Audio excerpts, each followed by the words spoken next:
Hello and welcome. This is Japan, and I wanted to do this tier list for a little bit now, and I finally got all the assets made and have this nice, beautiful thing that we see here. So we're going to go into all three major shows of WWE, and we're going to rate each division and see what maybe a few seconds I can say to make it better or to highlight what they're doing good on it.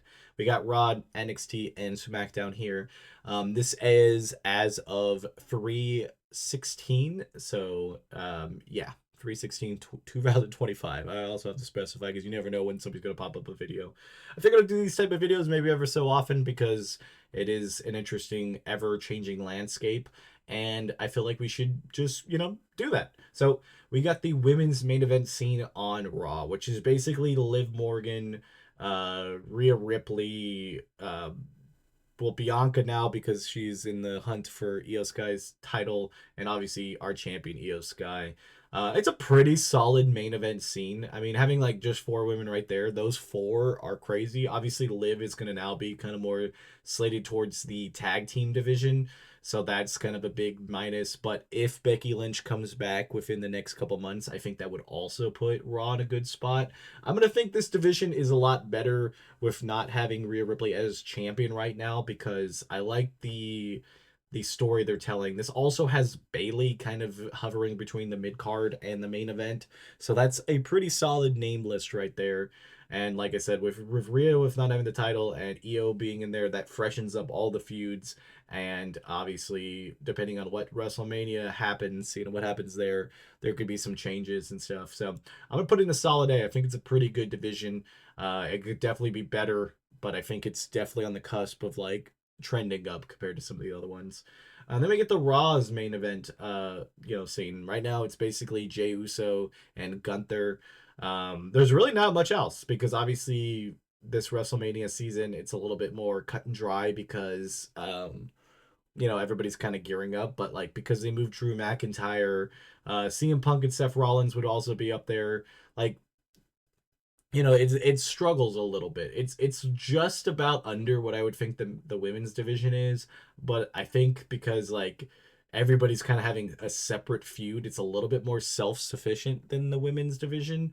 I think I'd also still put it in A, but I think it has a slight above this. I guess we put it that way. Just being that like I think there's a lot of storylines coming out of it. I mean, obviously we're gonna get CM Punk and Seth Rollins and probably Roman Reigns, which he's not on Raw, but basically a 90% Raw feud. It will be at WrestleMania, and I think obviously we got Jay and Gunther, and there's a lot of other men that are trending up towards that main event. So I think it's a pretty decent scene.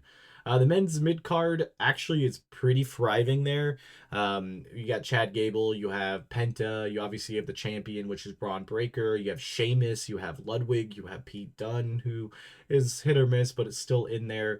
They have a really solid division that like if they spend a little bit more time setting up, I think will be better. You also have Dominic Mysterio, Finn Balor. Like, there's a lot. I think the men's mid card is pretty solid on Raw. I put it up in A also.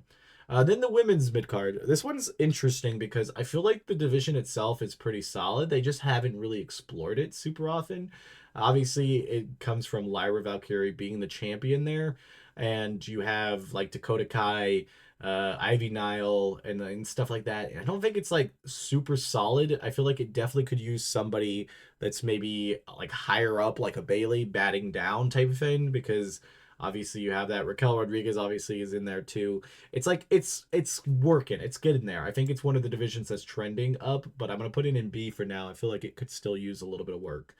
Next up, we have the men's tag team division, which is basically just a Judgment Day and the Viking Raiders right now. They have the Creed brothers with American Made trying to get into it. And yeah, the New Day and LWO are kind of having their own feud. So, like, they are around, but they're not really looking at titles. I definitely think with the Lucha Bros possibly coming with Ray Phoenix, and then if they pair him with Penta again, that could definitely help Raw's division turn out a lot better. I still think I'd put it in B. Obviously, the War Raiders being the champion are really good, but they should be consistently shown off, kind of like how SmackDown's is, without spoiling too much.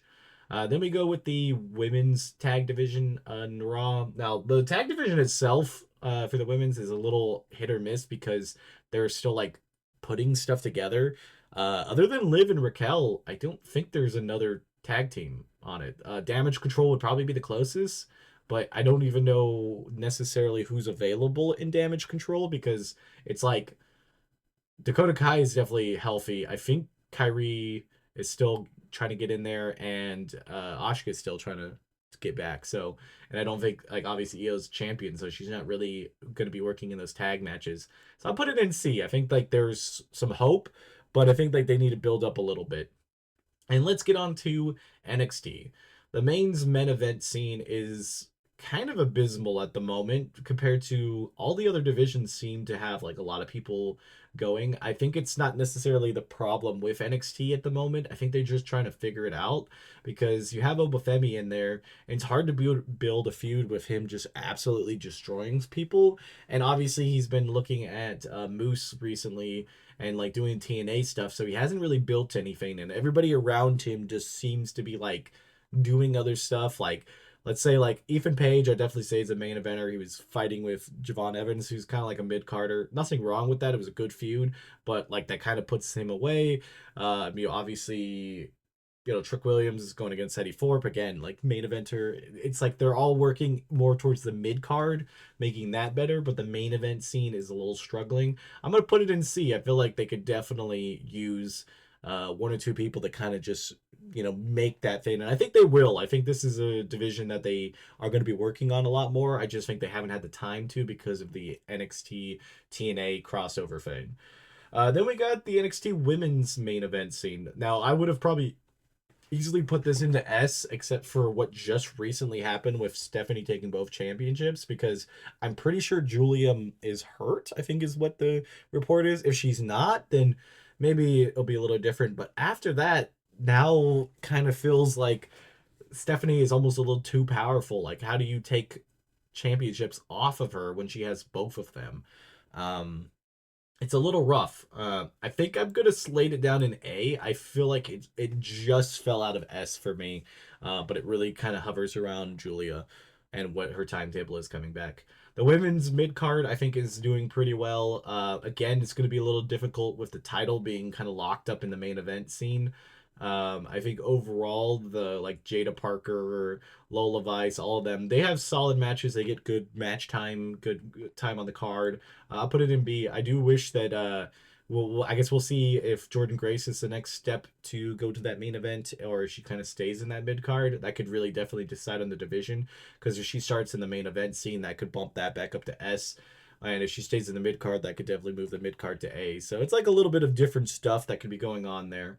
The men's mid card, like I said, I think is a lot better right now because of like everybody else kind of like main events people kind of batting down to a certain extent. Like they're going after mid card talent, and I think it's going to rise the mid card up way faster, which is going to be a power vacuum to a certain extent.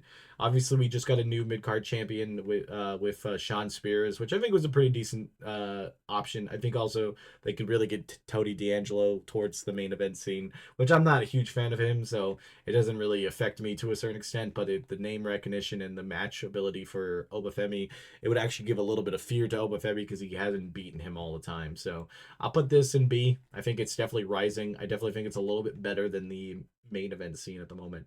The men's tag division is heating up. I feel like the problem with their division is Fraction is just so good that you're gonna have to really pick a decent team to take them out. Because obviously, like Fraxium with Axiom and Nathan Frazier could easily be main event talent, and I think at some point, depending on when their timetable of being called up is, I feel like they should split them up just so they can get a nice singles run before they leave. I would love to see Axiom up against Obafemi again. That was a pretty solid match, and obviously Axiom just had a great match against Gunther, so he has a hot thing. So I'm gonna put him in. I'm gonna put it in B. I think it's just one of those things where it's so top heavy that they have a lot of other tag teams coming out, but they're still struggling to catch up to where Nathan and Axiom are. The women's tag division is kind of like okay. Like they only have really legitimately two teams, which is Soul and Zarya, and then obviously the Metaphor girls. I feel like there's really not much else that we've seen that's like a legitimate tag team. I feel like they could definitely use another one. I feel like when you have three, you can have a little bit of rotation area of matches and stuff. Obviously, they just had Piper and Chelsea Green come down as like tag team stuff, and that kind of highlights it. Plus, I feel like tag teams are kind of the stuff to invest in a lot of the times because you're getting a lot more eyes on a lot more people that way, and you never know what type of like fire you're gonna get because like Nathan Frazier and Axiom are the prime example of that. On paper, they don't really look like anything that you would feel like would be a tag team, but they're one of the best tag teams in the world. I think they got either what second in the tag team rating this year. They were really high up. They were first or second. I can't even remember, but that's pretty crazy. Women's tag division, I'd put in C. It just needs another team. I think like it would be a lot better.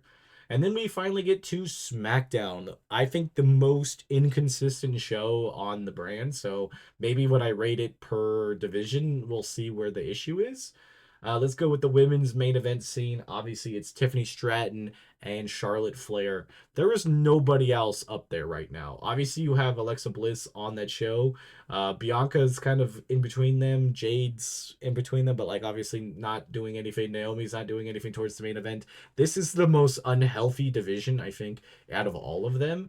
Because after Charlotte Flair and Tiffany Stratton, the winner then does what?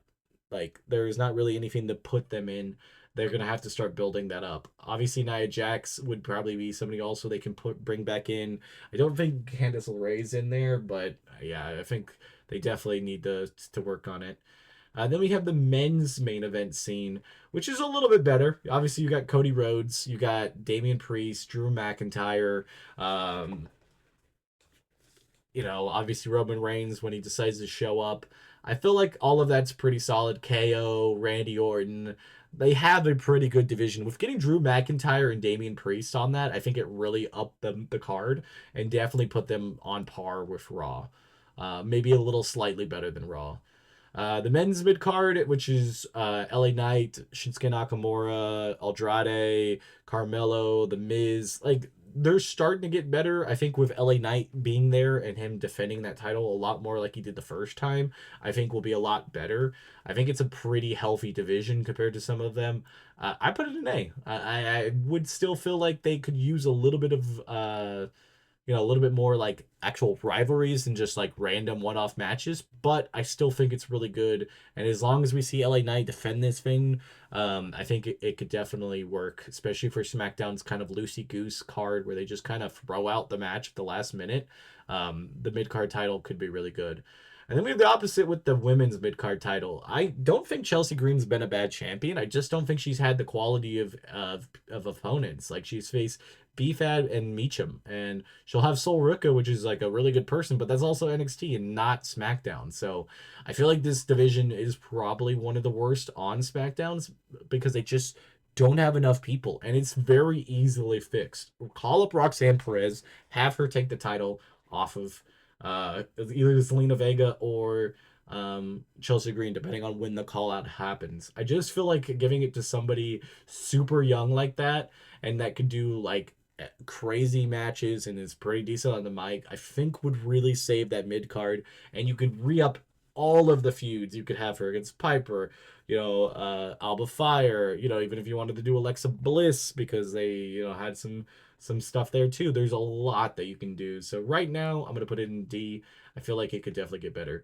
The women's tag division is non-existent. I guess it would be Piper Niven and Chelsea Green, which they've only tagged once, and that was on NXT in the recent couple months. And then Nia Jax and Candice LeRae, which is more of just like a master lackey type thing. I don't really feel like they would really do that. Then you had Bianca and Naomi, but that's split up, and I don't think Bianca and Jade are ever going to get back into a tag team. So I feel like that's going to be also kind of one of the chains. Also with the women's mid card, Jade.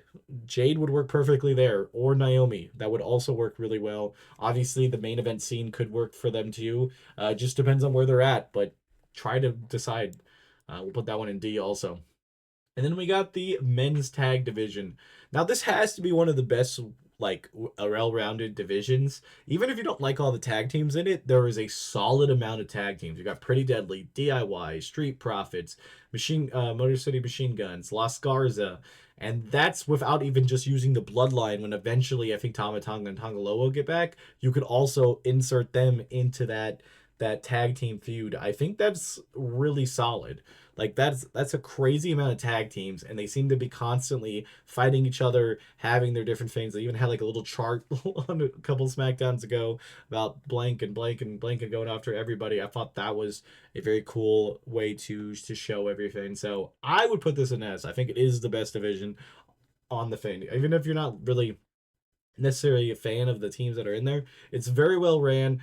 It has very freshness. The titles don't stay on anybody too long. We've seen just in this year, Motor City Machine Guns have it, DIY, and now the Street Profits. And I think the Profits could still hold it for like another 90 days, which is a respectable title run, and have a bunch of title defenses against the teams, and then pass it on to the next hot team, and we just keep doing that.